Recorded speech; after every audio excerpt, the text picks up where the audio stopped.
Samsung Galaxy A9 foi uma grande surpresa para todo mundo. Não pelas suas 4 câmeras, que são o seu grande diferencial perante o A7, mas principalmente por conta do seu preço. A ideia desse vídeo aqui é colocar os dois modelos frente a frente para justamente checar se vale a pena pagar mais caro e o quanto vale pagar por ele. Se você gostar de qualquer um dos dois, temos os links na descrição para as melhores lojas. Aproveita e dá uma olhada no comparador Escolha Segura, um plugin para Google Chrome e Firefox que ajuda a comparar preços, testar cupons e criar alertas para sempre pagar mais barato.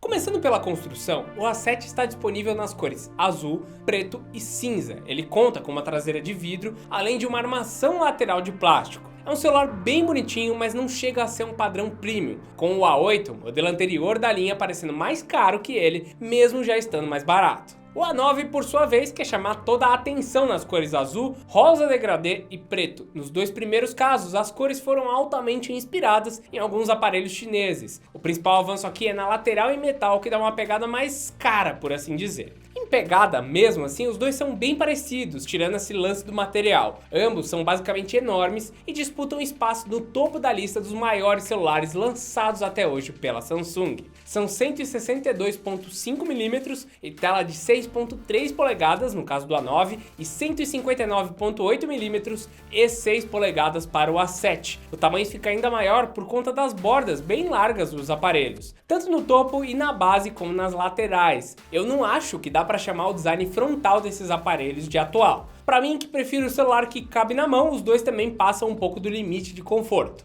A tela é um ponto interessante, pois elas são praticamente iguais, elas até parecem a mesma tela, assim, sem tirar nem pôr. Ambas utilizam tecnologia Super AMOLED, resolução Full HD e proporção 18.5:9. No caso do A7, a qualidade dela valoriza bastante o aparelho. Porém, para o padrão topo de linha que o A9 quer passar, ela é um pouco inferior quando olhamos para o que outros topos de linha oferecem atualmente, até mesmo pensando em modelos da própria Samsung da linha S. Para resumir, tem coisa melhor pelo mesmo preço do A9. Em questão de entradas, os dois também são bem semelhantes, tanto em quantidade quanto na disposição de tudo. Eles possuem P2, que fica na parte inferior, ao lado do alto-falante mono, e da entrada USB, que é tipo C para o A9 e USB-B para o A7. As bandejas de chip são triplas, mas em lugares diferentes. Só que a mudança que eu menos gostei foi o leitor de digitais, que ele voltou para as costas do aparelho no A9, em vez de ficar na lateral igual ao A7. Essa posição junto do botão de ligar a tela é um pouco estranha no começo, principalmente para os canhotos como eu, mas como você já pressiona o botão de home para ligar o celular, nada mais cômodo que a digital ser analisada por ali.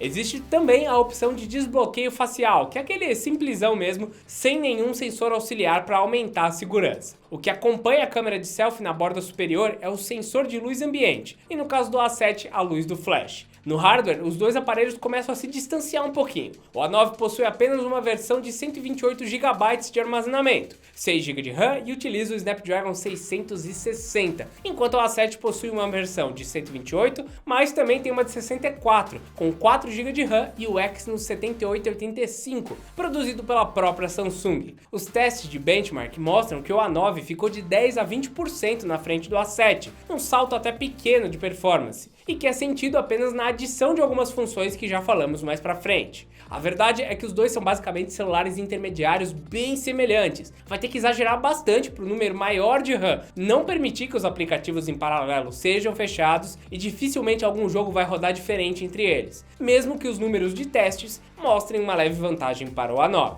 Como quase toda a atratividade desses aparelhos são as câmeras, acho que já está na hora da gente falar delas. As frontais são as mais simples, ambos possuem apenas um sensor para tirar selfie, de 24 megapixels de resolução e abertura 2.0. O que eu pude observar foi que as fotos do A7 ficaram mais quentes e até mais vivas e bonitas, mas o A9 trouxe uma definição maior e é capaz de fazer um HDR mais bem feito, até por conta do processador um pouco melhor. Além disso, ele avisa possíveis problemas nas fotos, como o fato de alguém estar com os olhos fechados ou sair borrado. O desfoque da selfie é parecido entre os dois, o recorte vai bem no rosto, mas costuma errar alguns detalhes, como o fone de ouvido grande ou um topete mais selvagem que nem o Teteu.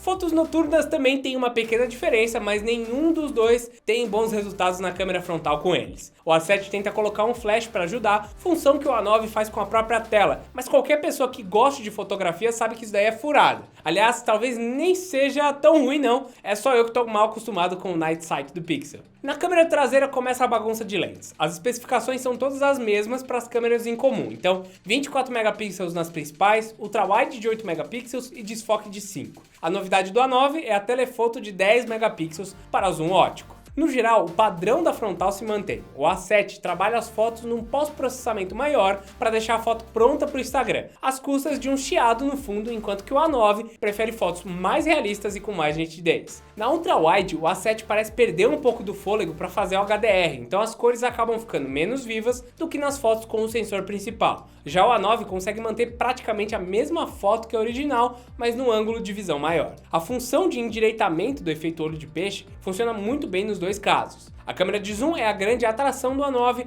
e aumenta ainda mais a diferença na qualidade da foto, porém nem sempre o celular utiliza o sensor específico para zoom. Se o A9 achar que as condições não estão boas, ele troca para o sensor principal de maior resolução, até por conta da abertura maior de lente, o que melhora os resultados em luz não ideal. Basicamente elas só funcionam para tirar foto de passarinho na natureza, com boa luz e etc. Pessoalmente eu acho que essa opção de escolher a câmera zoom ou não deveria ficar com a gente, mas no geral essa função não é muito utilizada dentro de casa mesmo, então dá para entender as escolhas que o software faz. Por último, o desfoque se beneficia da lente com sensor de profundidade e consegue delimitar melhor os dois planos na foto. No geral, os resultados nos dois aparelhos ficaram parecidos, mas o A7 consegue de novo aplicar aquele tratamento nas cores, que eu prefiro. Claramente o foco dos dois aparelhos é a câmera, e nesse quesito o Galaxy A9 apresenta resultados melhores, que traz também o 4K para vídeos na traseira. Essa função aí que muita gente vinha pedindo para chegar na linha A e que o Exynos 7885 não faz. Mas sinceramente, nem sempre a foto do A9 foi a que eu mais gostei, principalmente nas selfies, que ficam com cores mais vivas no A7. A última diferença fica na bateria. O A9 chega a 3.800 mAh, o A7 3.300. Eu vou deixar alguns exemplos na tela mostrando o consumo médio de alguns aplicativos, mas o principal mesmo é o tempo para carregar. O A7 não possui fast charge e demora quase 2 horas e meia para carregar, uns 40 minutos a mais do que o A9, mesmo tendo a carga de bateria menor. O tempo para 50% também é diferente, apesar do A9 não possuir um dos melhores tempos nesse quesito, quando consideramos outros aparelhos. De resto, eu não tenho muito mais o que comentar. A interface da Samsung Experience está na mesma versão entre os dois modelos e possui as mesmas funções, Always On Display, pasta segura e tudo mais. A atualização para a Experience 10, a One UI e o Android Pie deve ser simultânea também, prevista para chegar até metade do ano, então é provavelmente entre abril e maio.